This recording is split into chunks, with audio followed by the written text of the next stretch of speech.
Imagine being lost in the middle of the rainforest at night, strange sounds coming from everywhere in the darkness, and predators lurking around every tree. This is what happened to Kris Kremers and Lisanne Froon in April of 2014 when they decided to go on a backpacking trip to the jungles of Panama. Their disappearance still puzzles investigators today, so join us while we dive into the facts and theories surrounding this strange mystery.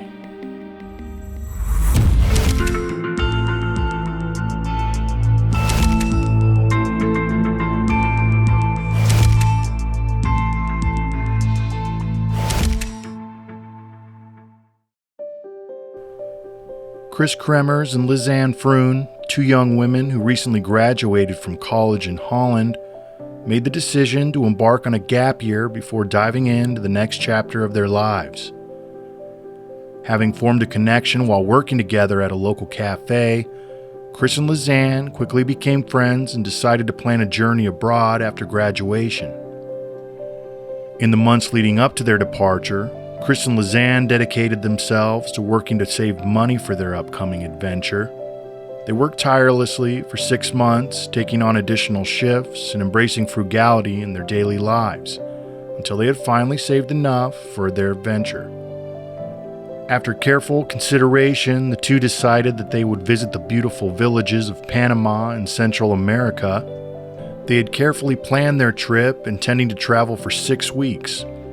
During their time in Panama, they had a few key objectives: learning Spanish, exploring the sights, and dedicating their time to volunteering. In addition to learning Spanish, the girls were also excited to explore Panama's beautiful views and attractions. However, their desire to make meaningful impact led them to dedicate a significant portion of their time to volunteering. Kris and Lisanne shared a passion for working with children and wanted to contribute to the local community in Panama. On March 15, 2014, Kris and Lisanne embarked on their journey to Panama, where they would spend the next 2 weeks exploring the vibrant country. Upon their arrival, they wasted no time and immediately began their sightseeing tour, eager to immerse themselves in Panama's unique culture and natural beauty. After experiencing the various attractions and landmarks, Kris and Lisanne felt drawn to the charming mountain town of Boquete, nestled near the province of Chiriquí.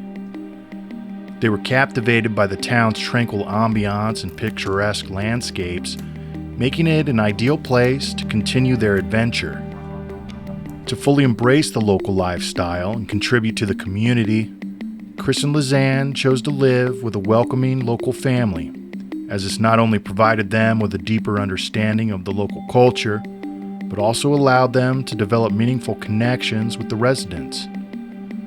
As part of their volunteering efforts, Kris and Lisanne dedicated their time and energy to an elementary school in Boquete. And during their stay in Boquete, Kris and Lisanne fell in love with the town's stunning natural surroundings. They often took advantage of their free time to explore the nearby mountains, hike through lush rainforests, and soak in the breathtaking views. On April 1st, a few days after their arrival in Boquete, Kris and Lisanne set out on a hike. Their plan was to return by evening, so they left their host family around 11 a.m. Both of them decided they'd explore the Piniosta Trail, which offered stunning views and exciting sights. One of the highlights of the hike was the opportunity to witness a volcano up close, and at a certain point along the route, signs began to emerge warning tourists to reconsider their journey and turn back. These signs are strategically placed to caution visitors of the potential dangers, and the reason behind these warnings is the presence of several local mountain tribes who heavily rely on this trail for their day-to-day activities. Due to the tribe's existence, the area is generally deemed unsafe for non-locals. During their hike, Kris and Lisanne appeared to be thoroughly enjoying themselves, as they were seen in high spirits. Along the way, they captured the breathtaking scenery through their camera lens, taking numerous photos of the stunning sights they encountered. In addition to capturing the beauty of their surroundings, they also indulged in the trend of taking selfies, smiling brightly into the camera. However, little did they know that the photos they took on Piniosta Trail would be the last images of Kris and Lisanne alive. These final snapshots captured their radiant smiles, forever frozen in time. When Kris and Lisanne never returned to their host family's home that evening, the family grew concerned and immediately began searching the surrounding area for them. Worried about their safety, they combed through the nearby trails and sought help from other residents in the area. Despite their efforts, Kris and Lisanne were nowhere to be found. Realizing they needed to take further action, the host family made the difficult decision to wait until the morning before alerting the authorities. They hoped Kris and Lisanne had gotten lost or delayed on their way back. With heavy hearts, they went back inside their home, their thoughts consumed by worry and uncertainty. This was concerning because they had scheduled a tour for that day, but never showed up. Then, the worried locals took matters into their own hands and alerted the Panamanian authorities. Within days of Kris and Lisanne's disappearance, their families from Holland flew into Panama. They were desperate to find any clue or sign of their loved ones. An extensive search operation was launched into the dense jungles where the girls were last seen. And day after day, search teams scoured the rugged terrain, hoping to uncover any trace of Kris and Lisanne. As weeks turned into months, the initial glimmers of hope began to fade. 10 long weeks had passed, and there was still no sign of the missing girls. The families and search teams were growing increasingly desperate, their optimism giving way to a sense of despair.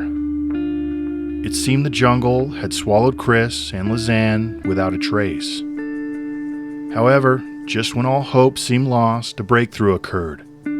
While walking along the shore of a nearby river, a local woman stumbled upon a backpack.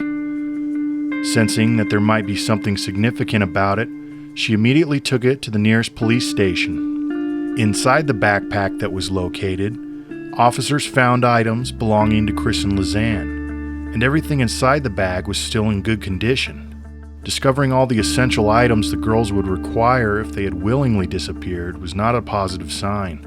Their phones, cameras, money, water bottles, and sunglasses were all intact and neatly placed in the bag. To add to the mystery, the location where the backpack washed up was several hours away from the place where Lisanne and Kris were last seen. Investigators thoroughly searched the girls' phone logs, revealing an eerie discovery. It was found that shortly after embarking on their hike, someone had attempted to dial the emergency number in Panama and the international emergency number in Holland. However, due to the challenging reception in the dense jungle, none of these calls were successfully connected. This revelation raised questions about the purpose behind these attempted calls. Were the girls in distress and seeking assistance? It was found that Lisanne's phone battery died on April 4th and was never turned on again. Kris's phone never made any more calls, but someone did turn the phone on and off between April 5th and April 11th. Whoever turned the phone on entered the wrong PIN multiple times. And on April 11th, Kris's phone shut down for the final time. After the officers reviewed the missing girl's phone logs, they proceeded to examine the camera. And scrolling through the camera roll, it became evident that Lisanne and Kris took the first set of pictures at the beginning of their hike. The girls had captured various snapshots while venturing deeper into the jungle. However, amidst the series of photos, there was a noticeable gap where one picture seemed missing. 90 photos were taken using the camera's flash between 1 a.m. and 4 a.m., and one of the most disturbing photos showed Kris's back with blood on it. Investigators didn't know if Kris and Lisanne took these photos or if someone else used the camera. It's been speculated that the girls had been using the camera to light the path in front of them since it was pitch black, while others thought they were trying to scare away a predatory animal. Finally, The remains of Kris and Lisanne were found near the river close to where their backpack was. DNA tests confirmed the remains belonged to the missing hikers. Bizarrely, Lisanne's remains still had flesh on them, but Kris's looked bleached by the sun. Over the years, there have been a lot of speculation about what happened to Kris and Lisanne. One theory suggests that Kris and Lisanne may have encountered an accident during their hike. The dense vegetation and treacherous terrain of the Panamanian rainforest could have led to a fall or injury that rendered them unable to find their way back, and they eventually succumbed to the elements. Another hypothesis proposes that the women may have fallen victim to a wild animal attack, since the rainforest is home to various creatures, including jaguars and other predators. And perhaps the most haunting theories revolve around the possibility of foul play. The area is home to native tribes, and some speculate that the couple became lost and encountered some of these tribes who were not happy about them being in their area of the jungle. Some believe that the girls happened across a drug smuggling operation, which was also common in that area, and that whoever was trafficking the drugs didn't want any witnesses. A third theory, which has grown significant attention among the internet crime community, is that they were set up by a local human trafficking gang in Panama. When the girls decided to go on the hike, they befriended a local taxi driver who took them to the trailhead, and later, a photo was allegedly found of the girls swimming with two unknown males around the same date they went missing. The theory is that the taxi driver dropped them off and then alerted his gang that the two would be hiking alone that day. Once they were out in the middle of nowhere, the traffickers attacked them and took them hostage. Some mention that the girls look happy in the first photos, but later there's an eerie look on Kris Kremers' face, alluding to the fact that by this time they had been taken hostage by the traffickers. Theorists also point out the weird fact that the two men in the swimming photo and the taxi driver all died mysteriously shortly after the girls' bodies were found. The remote location and lack of witnesses make it challenging to ascertain what truly transpired. Questions surrounding the motives and identity of potential perpetrators remain unanswered, leaving a dark cloud of suspicion hanging over this hypothesis. Kris Kremers and Lisanne Froon's disappearance remains an enigma that haunts those who follow the case. Theories ranging from accidental mishaps to human involvement have been proposed, but none offer a definitive explanation. The truth behind their tragic fate remains elusive as the years pass, leaving their loved ones in the world to grapple with the chilling uncertainty of what really happened to Kris and Lisanne in the depths of the Panamanian rainforest. Well, that's going to do it for today's video. We loved covering this case, and it's always been an eerie mystery to us. There's an entire community dedicated to trying to solve what really happened to Kris Kremers and Lisanne Froon to this day, and we encourage you to check out the Reddit thread in the description for more information and a full link to photos of the case if you're interested. If you liked our content, please like and subscribe for more videos like it. This is Josh, and thank you for watching Bizarre Legends.